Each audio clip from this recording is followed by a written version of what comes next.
جژن لێوە و خانەوادەکانتان و خۆشەویستانتان پیرۆز دەکەم ڕۆژانێ کوردên مسلمان و دۆستە ئینان پیرۆز و بمبارەک بۆ جژنا کوردا تەوا پیرۆز بە جژنا کوردên مسلمان پیرۆز بە ji dil û can wexem bêz dikim û silavê xwe rê dikim. Gelekî spas dest xweş. Tu bi her sî zaravayan jî dikarî biaxivî yan bêjim tu ji wan fêm dikî? Kêm kêm bi rastî ez gelek ji zaravê soranî û zazakî dimilî hez dikim ji ber ku bi min melodîk tê ez xwe fêrî soranî dikim vê gavê hêvî dikim demek nêz ez bi soranî û zazakî û divê tu werî başûr tu hatiye başûr qet?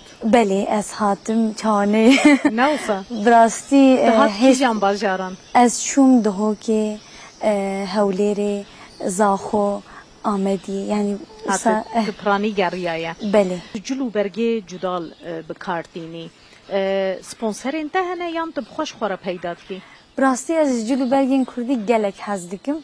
Dema ez hatim başûr min bi xwe re gelek anî? Belê. Ez gelek hez dikim yani di rojên taybet nebe jî di rojên jiyana rojane jî ez dertêm bi cil û bergên Kurdî di nav kolanên Mêrdînê digerim gelek kes mat dimînin ev kofiya ku ye çima kofî xistiye serê xwe filan ji ber ku ev kesayeta min e rihê min î kurdewar e ez di malbatekî kurdewar mezin bûm bavê min hertim vê tiştê nîşanî me dida kurdewar bin hûn ne zarokê Tirka yan jî Ereba yan jî Farisan e hûn zarokê Kurdan e bi vî şiklî xwe bidin nîşan bila bi hêstên kurdewar we nas bikin. Nasnama we diyar be ferqa we diyar be yani. Ji ber vê yekê ez bawerim îdî li ser min rûnişt ji zarokiya xwe heta niha ew rihê kurdewar dikeliya îdî nema dikele nîşan dide dibêje ez li virim. Tu di jiyana xwe ya rojane de jî kiras û xeftanan kartînî? Belê belê wisa taybet ez bibêjim